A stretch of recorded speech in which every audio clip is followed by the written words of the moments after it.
Shalom, selamat pagi. Selama sebulan kita bicara tentang transformasi via puji-pujian. Berarti, pujian itu sangat penting. Kalau saudara mau mengalami perubahan hidup, jangan cuma diam, cuma dengar. Tapi mulut saudara itu powerful. Di dalam mulutmu ada kuasa. Tuhan berkata, bahwa mati dan hidup dalam kuasa lidah. Siapa suka menggemakannya, dia akan makan buahnya.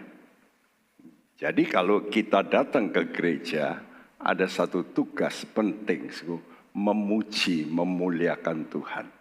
Dari jiwa kita, hati kita yang sungguh-sungguh. Namun ada satu hal yang lebih penting. Justru bukan waktu senang saja. Tapi justru waktu kesulitan datang. Nah ini biasanya orang nggak sanggup. Betul nggak? Tapi justru disitulah akan terjadi transformasi.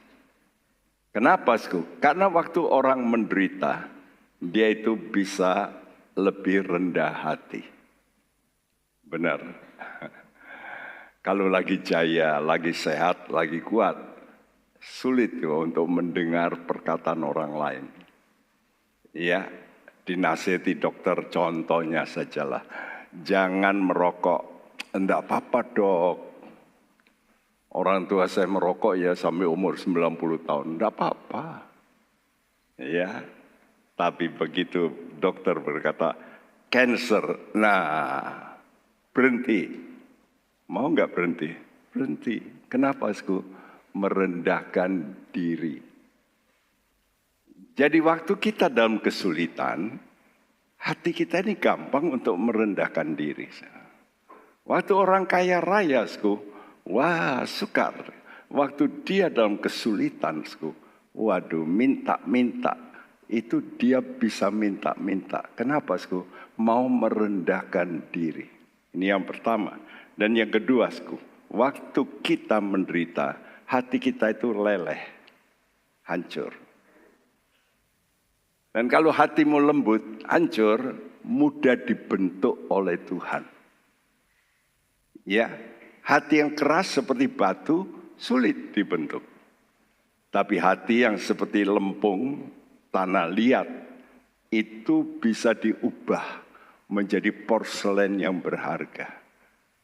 Oleh karena lemah lembut.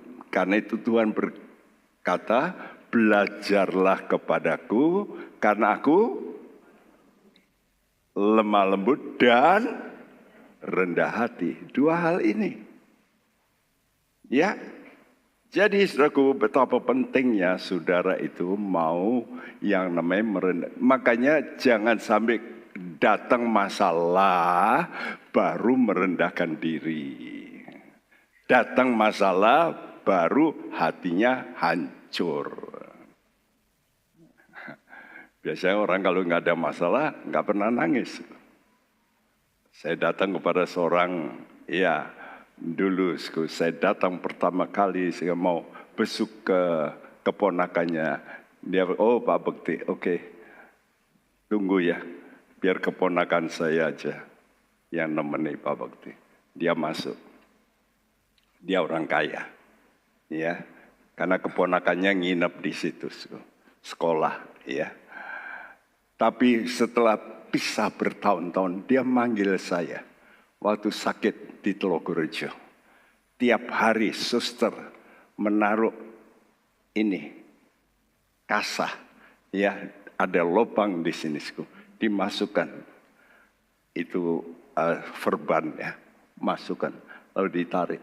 Tiap hari diperes setengah gelas nanah tiap hari. Nah waktu itu baru dia berkata, Pak Bekti, kenapa ya sekarang saya nangis? Dalam batin saya, iya kamu nangis karena kamu sulit. Dia dulu berkata, saya dulu gak pernah nangis. Orang tua saya mati pun saya gak nangis. Kenapa saya kok sekarang bisa cengeng seperti ini? Ya karena kamu dalam keadaan terpojok. Nah, apakah kita mau dalam keadaan terpojok dulu, baru bisa nangis di hadapan Tuhan? Karena itu Tuhan berkata, kamu harus berubah seperti anak kecil. Kamu harus merendahkan diri seperti anak kecil. Saudaraku, menangis di hadapan Tuhan itu bukan suatu kelemahan.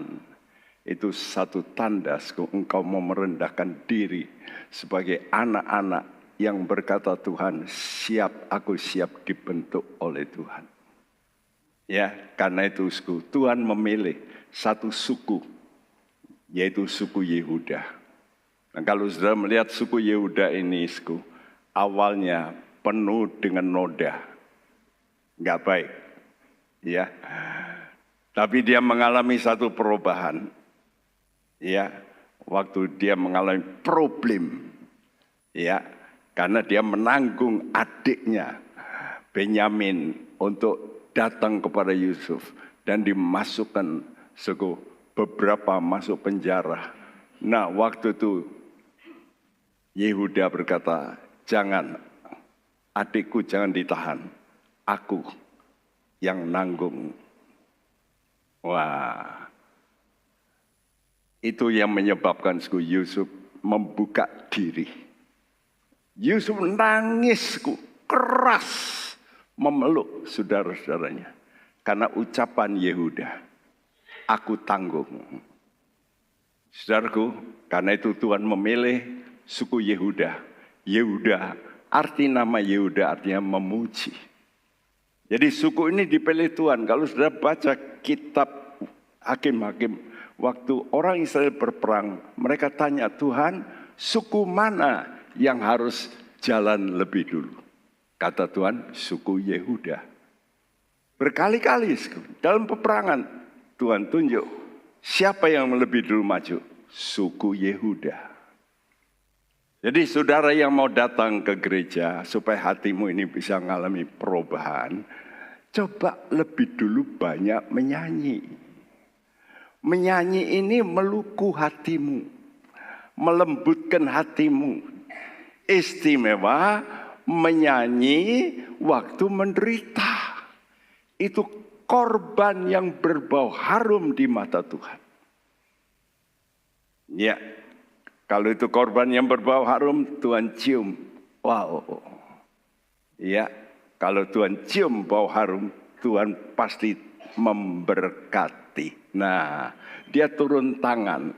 Ya, 2 Timotius 1 ayat 7 berkata, sebab Allah memberikan kepada kita bukan roh ketakutan, melainkan roh yang membangkitkan kekuatan, kasih dan ketertiban. Iya, sebab Allah memberikan kepada kita.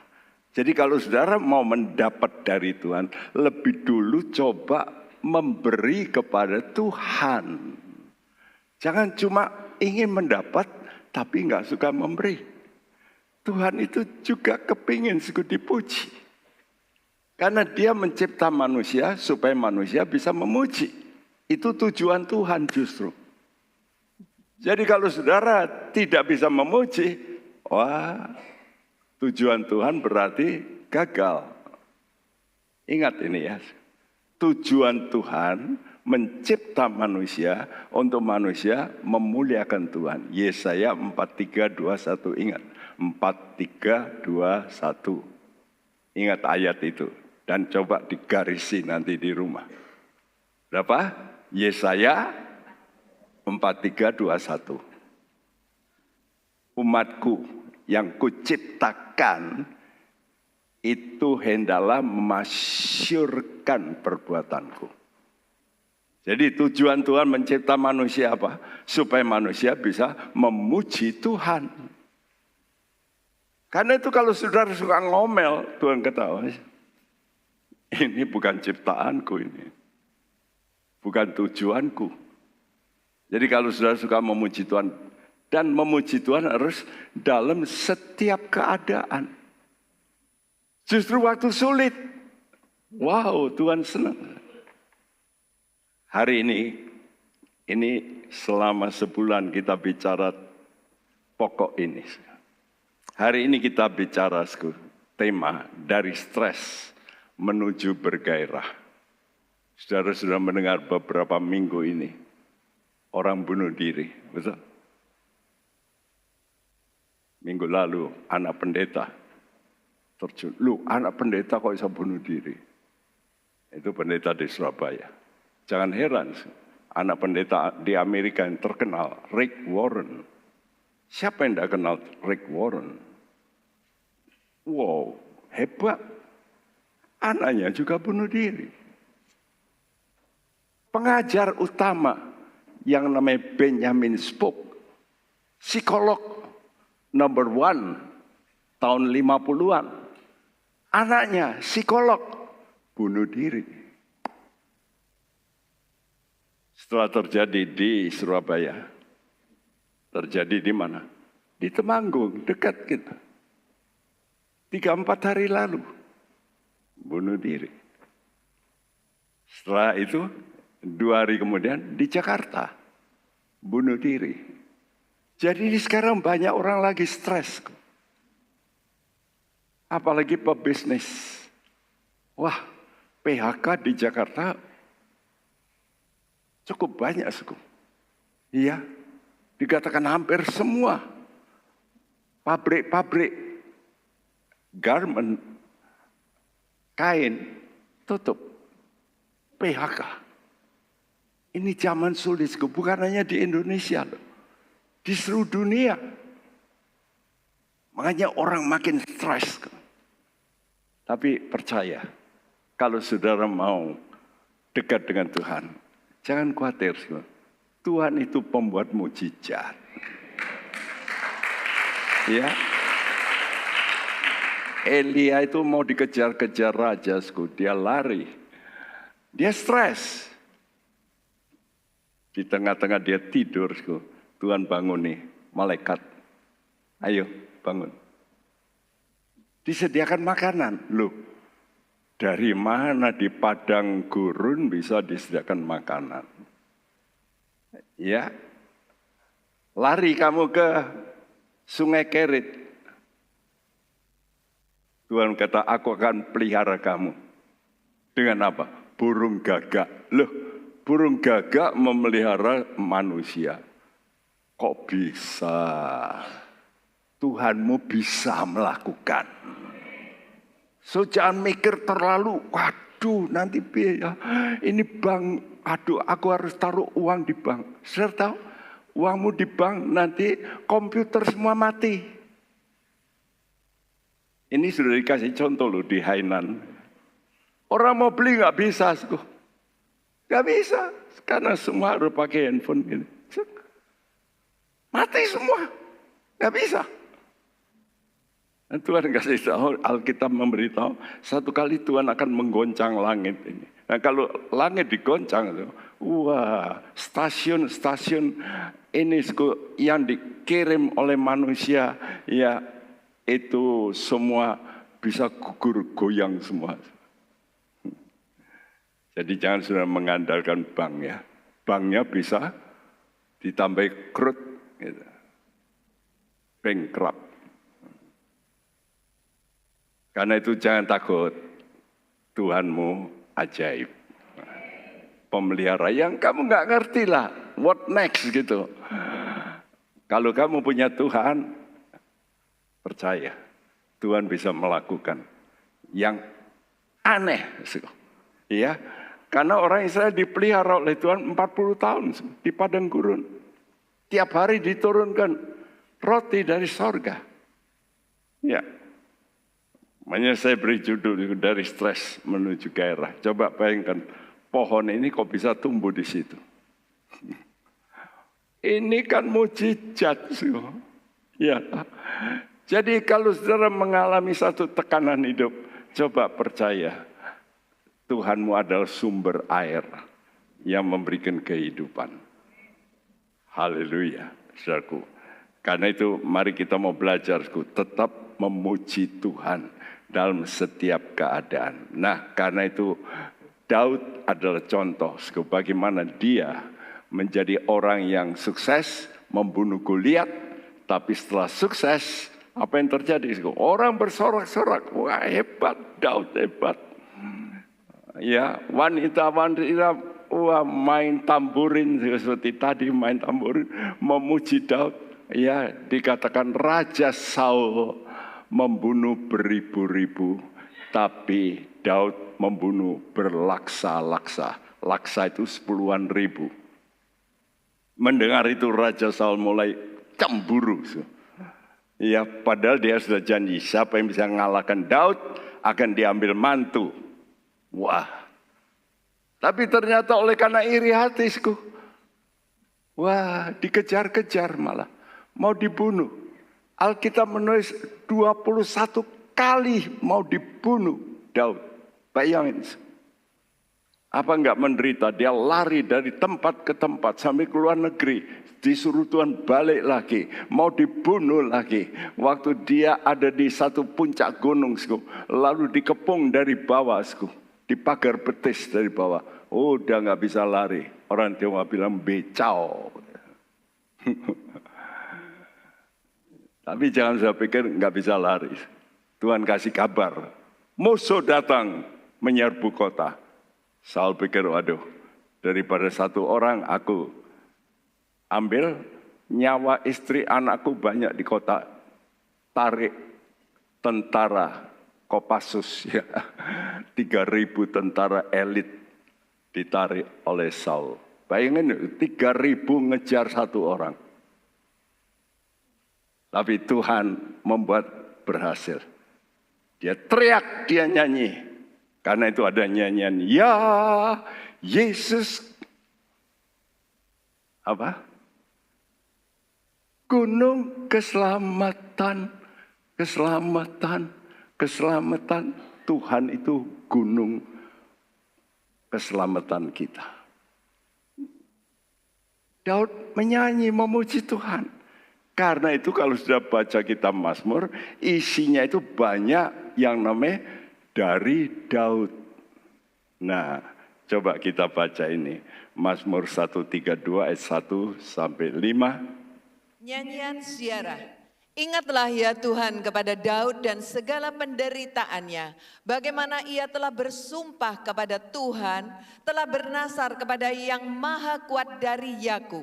Sesungguhnya aku tidak akan masuk ke dalam kemah kediamanku, tidak akan berbaring di ranjang petiduranku. Sesungguhnya aku tidak akan membiarkan mataku tidur atau membiarkan kelopak mataku terlelap, sampai aku mendapat tempat untuk Tuhan, kediaman yang untuk yang maha kuat dari Yakub. Ya, nyanyian siara itu bahasa Indonesia.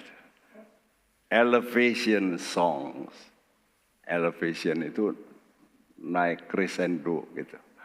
Jadi naik ke Yerusalem itu naik karena tempatnya tinggi. Ada 15 judul dikatakan elevation song. Jadi kita kalau menyanyi itu mesti naik gitu ya. Ayo, hatimu makin dekat sama Tuhan, makin memuji Tuhan. Jadi jangan dibawa terus. Ya, nyanyinya itu biasa. Coba nyanyimu mesti semangat gitu. Wah, bergairah. Ya, karena engkau akan ketemu dengan Tuhan yang Maha Kuasa. Coba nyanyimu, coba engkau angkat. Ya, ingatlah ya Tuhan kepada Daud dan segala penderitaannya. Begitu banyak penderitaan Daud. Ya, tapi dia bernatsar. Dia bersumpah kepada Allah yang Maha Kuat dari Yakub. Kenapa Yakub disebut nama Yakub? Karena Yakub ini dulu pernah mau dibunuh oleh kakaknya. Ya, dia dikejar-kejar juga. Ya, karena itu Tuhan ubahkan Yakub. Dia berani ketemu dengan kakaknya. Kakaknya diubah hatinya oleh Tuhan. Dia sudah takut gemeter karena dia mendengar kakaknya membawa tentara 400 pakai pedang. Wah, dia tambah gemetar. Tapi dia melihat apa? Malaikat. Wow. Jadi Tuhan itu punya penjaga malaikat. Dia mulai dengan berani maju. Dan Tuhan ubahkan hati kakaknya. Lihat, kalau Tuhan suruh, Tuhan bisa ngubah segala perkara. Ya, Allah yang maha kuat dari Yakub. Dan dia berjanji, aku tidak akan diam sampai aku mendapat tempat untuk Tuhan. Tempat untuk Tuhan bukan bertamu, tempat kediaman. Untuk yang maha kuat dari Yakub. Nah, di mana Tuhan mau diam? Apa Tuhan mau diam di gedung? No. Kata Tuhan, bahwa engkau, tubuhmu, itu bait Allah. Aku mau diam dalam dirimu. Dalam hatimu. Karena itu kalau hari ini sudah berkata, yes Tuhan, ini hatiku. Taruh, engkau diamlah. Nah Allah ini Allah kudus. Dia tidak mau yang enggak kudus. Jadi kalau Allah mau diam dalam dirimu, engkau juga mesti hidup kudus. Jangan sembarangan. Maunya dewek. Ya, ngamuk-ngamuk.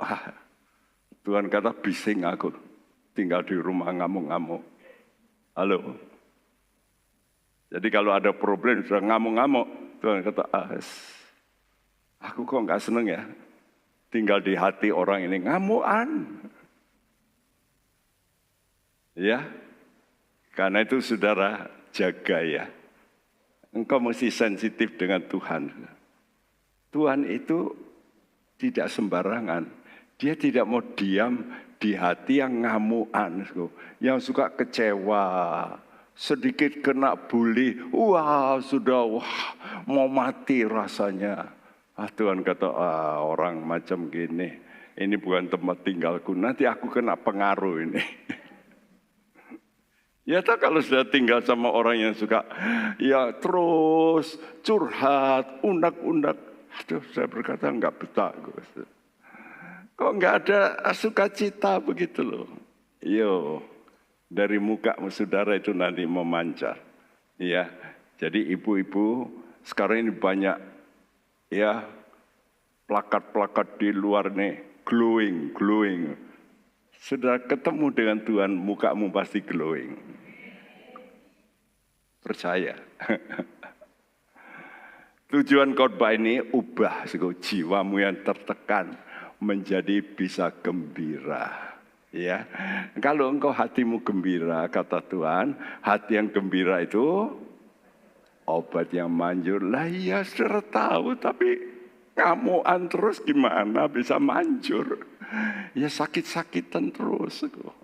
Ya, ayo kita ini mesti yakin janji Tuhan. Ya, bagaimana bisa berubah kalau engkau menyediakan tempat kediaman bagi Allah yang maha kuat. Ya, dan engkau bisa mengalami perubahan. Ini penting, ya, mari belajar untuk mengubah kehidupan Anda semuanya. Ya, karena itu nanti saudara catat, saudara baca di rumah ya, seluruhnya pasal Mazmur 42 sampai 43. Dan biasanya orang kalau saya taruh di sini nanti di rumah nggak baca lagi. Saudara kalau caranya hidupmu begitu, firman Tuhan tidak bisa masuk. Saudara dulu sekolah di SD gimana sih? Namanya ulangan. Saudara ulangan itu berarti ya, membaca ulang yang diajarkan. Betul enggak? Namanya ngulangi. Bahkan kadang-kadang saudara kan begini ya dulu ya. Kalau baca. Saudara ngomong sendiri terus tutup. Terus ngomong. Salah tadi ya. Enggak bisa. Kan gitu ya. Mesti buka tutup. Nah, apakah buka tutup Alkitab? Buka tutup cuma di gereja. Lah gimana bisa masuk? Cannot. Justru penting itu di rumah. Setelah dikasih tahu, saudara baca ulang. Makanya sampai ada kitab ulangan. Untuk mengulangi peristiwa supaya ingat tuh. Ya, jadi betapa pentingnya saudara itu membaca ulang. Ya, jadi saudaraku, khotbah ini mengubah hati Anda yang tertekan. Dengan apa? Menyediakan hati. Hatimu untuk firman. Apa itu Allah? Kata Tuhan, pada mulanya adalah firman. Firman itu bersama dengan Allah. Dan firman itu Allah. So what? Bagaimana menempatkan Allah? Ya, tempatkan perkataan Tuhan dalam hatimu. Maka Allah kan menempati hatimu. Nah, tiap pagi saudara buka, saudara periksa apa? Utang bank. Ya, stres.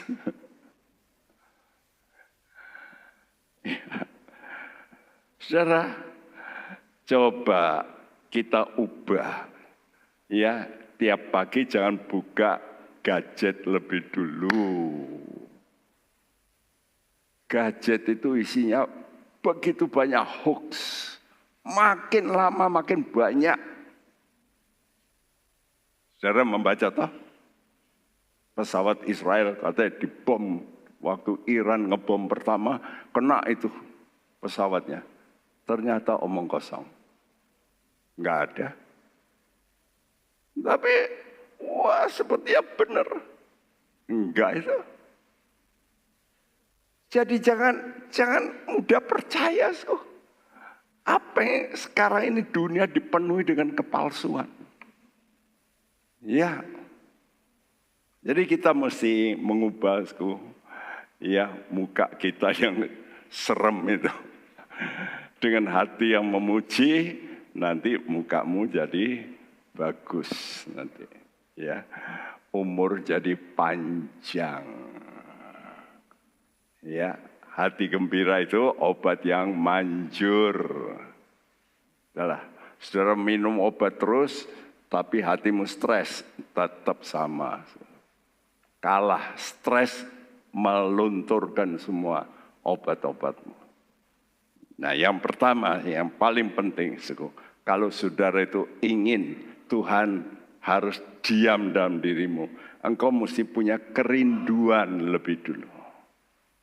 Ya, rindu, ya dulu waktu saudara pacaran itu kan, waduh, muncul rindu gitu ya. Rindu ketemu. Ya, sebentar-bentar telepon. Sekarang kalau gampang gitu, lihat di WA gitu, wah terus lihat wajahnya si dia. Gitu. Kalau dulu kan mesti tulis surat nunggu lama, nunggu tiap hari buka kotak pos, kok belum ada, itu dulu. Tapi sekarang begitu klik, melihat wajahnya. Nah, apakah kita juga ingin melihat wajah Tuhan? Di mana? Ya di sini. Buka Alkitabmu. Ya, ini akan mengubah. Dan saya bicara ini tentang hidup kita ini kadang-kadang kena stigmatisasi. Oh, iku anaknya orang bajingan itu. Nah, sudah, kalau saudara hidup jadi anak dari orang tua yang memang bajingan. Suara luar itu mempengaruhi saudara, betul enggak? Engkau ini, aduh, apalagi ke sekolah. Oh, ini anaknya, oh itu.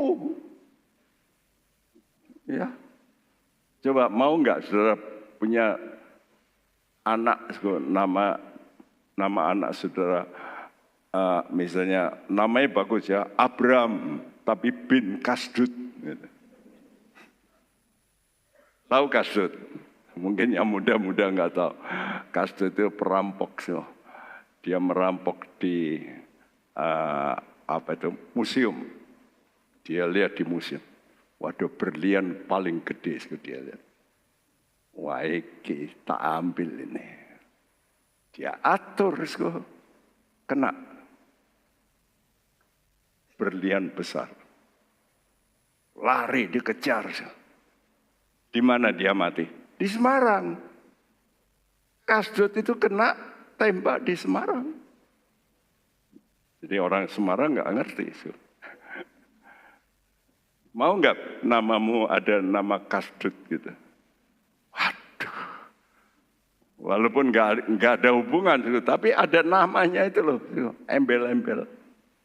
Waduh, ya. Nah, ada kelompok dalam Alkitab orang yang namanya itu nggak enak. Siapa itu namanya? Bilangan 16 menceritakan, Bilangan 26 menceritakan, yaitu nama Korah. Korah, ya. Kenapa? Karena Korah ini memberontak sama Musa. Waktu dia memberontak sama Musa, apa yang terjadi? Tuhan, Musa ini baik. Dia berkata, iya toh, ayo, ada apa toh? Kamu kok nuntut? Ya, karena Tuhan itu menempatkan susunan. Ingat ya, dalam gereja Tuhan juga ada susunan gitu. Ada diaken, ada pendeta, ada singers. Ya, dalam Alkitab ada yang namanya budak bait Allah. Itu orang-orang asing yang ditaklukkan jadi budak bait Allah. Lalu ada orang Lewi, lalu ada imam, lalu ada imam besar. Jadi ada hierarki. Nah, kita mesti mengerti hierarki. Ya, susunan dalam rumah tangga sama. Ya, suami harus jadi kepala. Jangan istri jadi kepala. Nanti rumah tangga itu pasti pusing. Ya. Jadi tapi Tuhan itu baik. Waktu Korah berontak sama Musa, Musa sudah minta, ayo, kamu itu jangan begitu. Wah, dia tidak mau. Pimpinan, dia pengaruhi banyak. Ini pengaruh orang lain tentunya. Yaitu dari suku Ruben. Suku Ruben, sudah tahu suku Ruben. Itu suku anak sulung, tapi kedudukannya lebih rendah. Jadi ketemu konco gitu. Orang itu kalau sudah ada unek-unek, ini kok aku direndahkan ya. Ini juga aku juga direndahkan. Kumpul jadi pemberontakan. Kenapa di Indonesia ini orang juga begitu?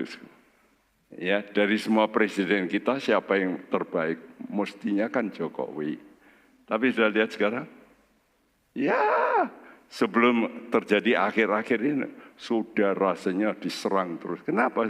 Ya ada yang nggak puas tetap. Oh, Tuhan Yesus saja ya ada yang nggak puas kok ya. Allah loh jadi manusia, ya nggak puas juga. Jadi jangan heran kalau di dunia ini banyak orang nggak puas. Ya, salah satunya Korah. Tapi waktu Musa berkata, coba kamu semua minggir. Kamu kelompok Korah, dia diam. Coba kamu berhentilah marah-marah. Tidak mau. Lalu Tuhan kata, minggir Musa. Aku akan buka bumi dan gempa bumi. Ngangah, terbelah. Rombongan 250 orang, kelompok Korah mati semua masuk. Bukan hanya itu, orang lain ngamuk. Wah, Musa kok gitu? Mati lagi 14 ribuan. Coba bayangin, gara-gara ketidakpuasan beberapa orang, yaitu Korah, Datan, Abiram, 3 orang, 4. Ada lagi 1 on. Nah coba kita sekarang melihat, tapi Tuhan itu baik. Ya, Nah, coba kita baca Mazmur 42 ayat 1 sampai 4. Untuk pemimpin biduan, nyanyian pengajaran Bani Korah. Seperti rusa yang merindukan sungai yang berair, demikianlah jiwaku merindukan Engkau ya Allah. Jiwaku haus kepada Allah yang hidup. Bilakah aku boleh datang melihat Allah? Air mataku menjadi makananku siang dan malam. Karena sepanjang hari orang berkata kepadaku, di mana Allahmu? Ya, sekarang ada di Alkitab kita ini ada firman Tuhan dengan judul nyanyian Korah.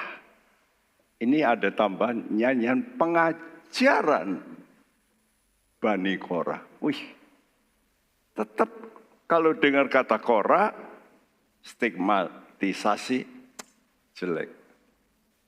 Tapi kalau kita baca ini, justru sekarang dia ngajar orang lain. Loh, ini anak-anaknya yang tidak mati, ya, lalu keturunannya itu mulai ngerti, Tuhan itu baik. Dia nggak marah sama Tuhan. Tuhan itu baik, ya. Nah, bahkan dia berkata, jiwaku merindukan Engkau, ya Allah. Jiwaku haus kepada Allah yang hidup. Saudara mesti percaya Allahmu itu hidup. Dia bisa melihat, dia bisa merasakan kesulitanmu. Kalau mau menjerit dan kau betul menjadi anak Tuhan, dia tidak akan tutup mata. Dia akan pasti turun tangan, ya, dan diulangi, jiwaku haus. Orang yang rindu itu haus, ya, jiwanya haus kepada Allah yang hidup. Bilakah aku boleh datang melihat Allah? Walaupun aku menangis, di sini katakan air mataku menjadi makananku. Orang ngomongi, membuli aku siang malam, gak enak rasanya. Coba, ini kalau orang gak kuat, stres bukan? Dibully seperti ini. Tapi saya tuliskan di bawah, Allah sanggup mengubah citra buruk nama keluarga. Bahkan mengangkat nama itu. Bahkan ditulis nyanyian pengajaran Bani Korah. Wih, bisa ngajar orang lain. Dari orang yang banyak dibully ini. Ya, namun sekarang kita mau tanya, apa fakta? Yang penting itu fakta, merindukan Tuhan. Betulkah engkau ini merindukan Tuhan? Biasanya kita tidak merindukan Tuhan, merindukan pertolongan Tuhan. Merindukan dompetnya Tuhan. Merindukan tangannya Tuhan, tapi bukan pribadinya Tuhan. Saudara senang enggak ketemu dengan orang, ya, atau istri yang, aduh, pokoknya suami itu ngasih uang gitu, tapi dia enggak pernah muncul gitu. Kalau malam pergi, enggak mau pulang karena punya banyak will gitu. Seneng enggak? Pasti enggak seneng ya, walaupun dikasih cek uang gede, tapi enggak bisa bahagia. Bahagia itu datang dari komunikasi, dari hubungan. Nah, apa fakta dari Bani Korah ini merindukan Allah? Yaitu faktanya dia tidak mempunyai sikap seperti nenek moyangnya yang berontak kepada Musa. Ya, tapi dia mau tetap setia. Pertama, dia suka menanti-nantikan Tuhan. Apa buktinya? Nanti saudara baca. Dia mau tetap menjadi pelayan penunggu pintu. Orang kalau nunggu pintu itu berarti nunggu tuannya datang. Ya, menunggu gitu. Nah, saudara, di mana pelayanan itu terjadi? Waktu saudara suka berdoa. Itu namanya penunggu pintu. Jadi saudara ini suka menanti-nantikan, Tuhan kapan kau datang? Halo? Berapa banyak di antara saudara yang berkata, Tuhan kapan kau datang? Kebanyakan Tuhan datang, waduh mati aku, engkau aku dihakimi, dihukum. Tuhan jangan datang dulu. Saya bahkan hampir sekarang ini tiap hari merasakan Tuhan, mbok cepet datang. Dunia makin kacau. Kalau engkau nggak datang, banyak orang Kristen nanti murtad. Tuhan cepet datang loh. Beres kalau Tuhan datang. Itu namanya menanti-nantikan Tuhan. Hatimu loh. Hatimu itu apa merindukan? Tuhan segera datang. Tuhan sudah ngomong berkali-kali dalam kitab Wahyu. Aku datang segera. Banyak orang baca Alkitab. Dari dulu Tuhan ngomong datang-datang. Orang teko-teko. Memang saudara itu melihat dalam kacamatamu waktu 1000 tahun itu 1000 tahun lamanya. Tuhan kata apa? Di mata Tuhan 1000 tahun seperti satu hari. Dia punya pandangan yang infinite. Tidak terhingga. Kita dekat. Kata Tuhan hidupmu seperti uap. Uap yang sebentar hilang. Kita, umur 100 tahun panjang panjang. Bagi Tuhan itu pendek. Makanya kalau sudah belajar yang infinity, maka hal-hal yang kecil itu nggak ada artinya, betul? 100 juta banyak enggak?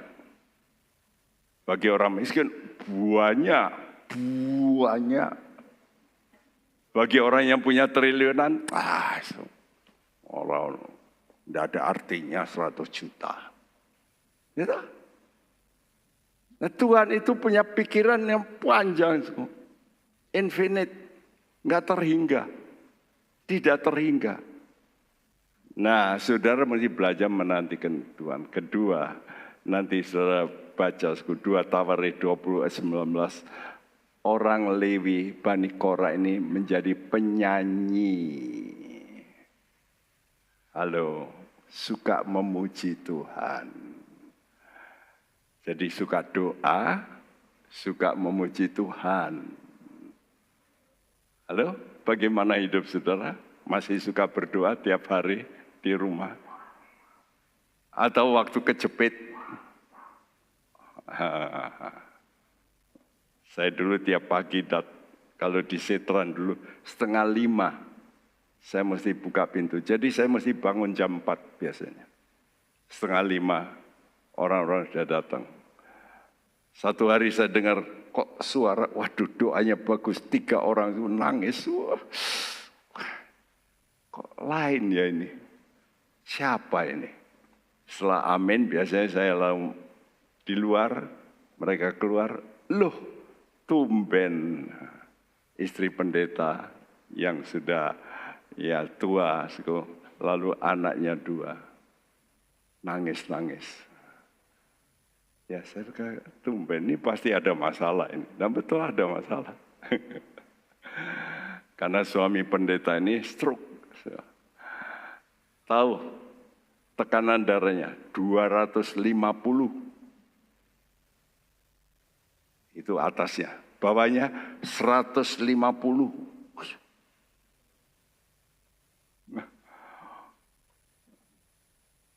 Ya, anaknya berkata, cepat Pak, doakan Papa. Ya, saya berdoa 5 hari sembuh. Sudah tahu, bisa naik skuter lagi.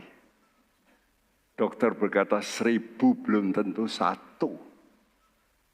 Kok bisa? Bisalah Tuhan kok. Bagi Tuhan gak ada yang mustahil. Amin. Tapi saya anjurkan saudara, jangan waktu kecepet baru doa nangis-nangis.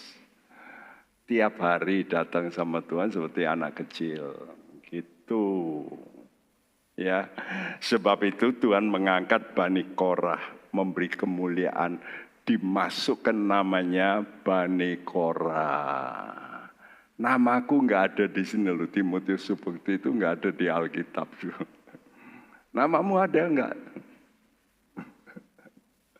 Ibu Marni, namamu ada nggak di sini? Nggak ada. Nama saya aja nggak ada. Nama Bani Korah ini loh yang punya stigmatisasi yang jelek ini. Ditulis 11 kali. Iya, saudaraku, nyanyian Bani Korah. Luar biasa. Kedua, saudaraku, Bani Korah ini berharap pada Allah. Nah, untuk berharap, saudara sekarang jiwamu. Ya, jadi manusia itu punya roh, jiwa, tubuh. Spiritmu ini mesti diisi firman. Firman itu roh. Nah, rohmu ini mesti diisi dengan firman Tuhan. Supaya engkau ini nanti bisa imanmu kuat. Kalau imanmu kuat, engkau akan punya harapan. Makanya kenapa orang bisa bunuh diri? Karena putus harap. Harap itu asa. Putus asa. Makanya putus asa itu putus harap. Harapannya putus. Ya, jadi manusia itu harus punya iman. Lalu imannya harus berkembang menjadi harapan. Nah, ini penting ya, saudaraku. Karena itu, saudara, kita ini harus menjadi anak Tuhan. Next slide. Sudah lihat gambar ini. Manusia itu punya 3 unsur. Ada tulang body, tubuh, soul, jiwa yang hijau, muda, lalu spirit, hijau tua. Spirit itu inside, di dalam.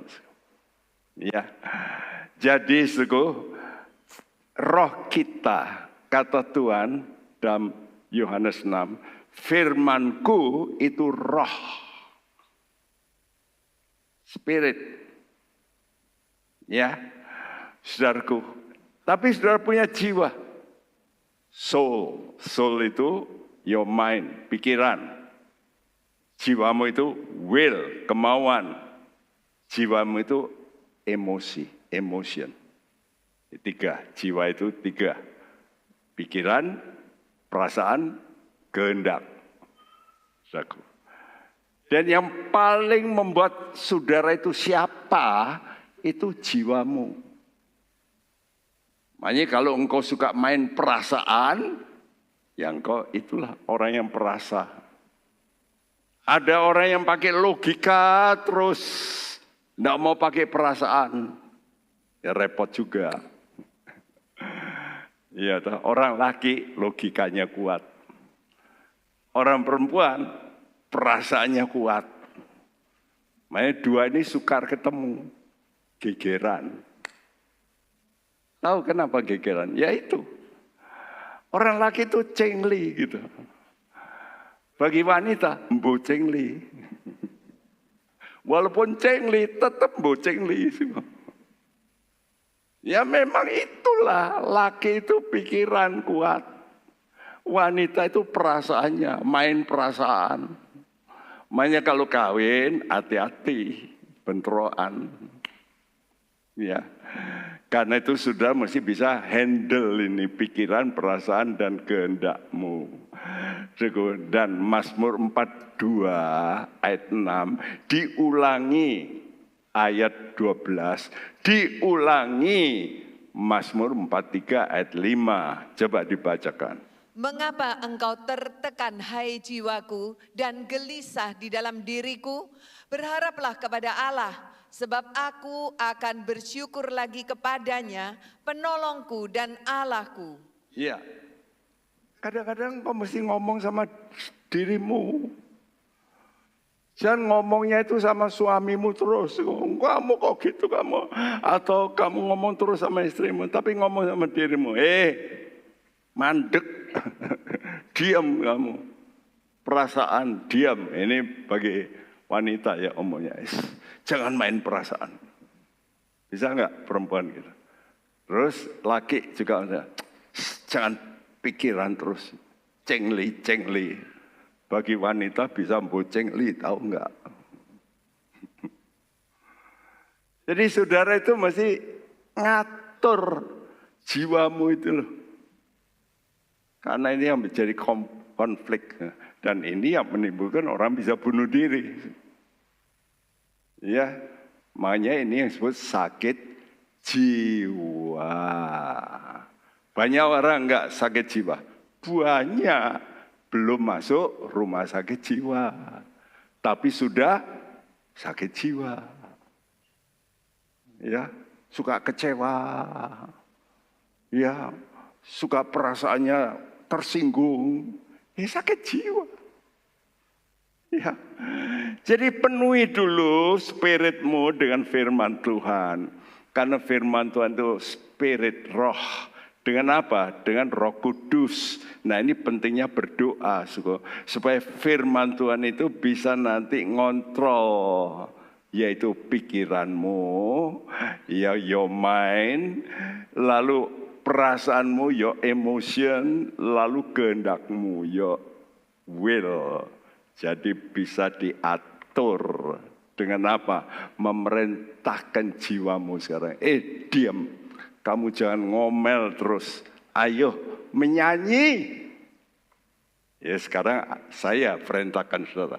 Nanti sebentar saudara menyanyi yang baik. Jangan terus, waduh tadi aku bertengkar sama suamiku. Tadi di mobil lagi. Iya berhenti. Sekarang nanti nyanyi. Perintahkan jiwamu berharap, bersyukur pada Allah. Itu tanda saudara beriman. Janji Tuhan pasti dikenapi. Ya, dan Tuhan berkata dalam Roma 15 ayat 4. Sebab segala sesuatu yang ditulis dahulu telah ditulis untuk menjadi pelajaran bagi kita, supaya kita teguh berpegang pada pengharapan oleh ketekunan dan penghiburan dari kitab suci. Kita mesti berpegang teguh pada pengharapan. Pengharapan itu oleh siapa? Oleh ketekunan dan penghiburan kitab suci. Apa artinya? Kalau saudara suka baca Alkitab, riwayat Daud, riwayat Musa, lalu riwayat Samuel, riwayat orang-orang dalam Alkitab ini loh ya, maka saudara itu nanti akan punya yang namanya ketekunan, persisten.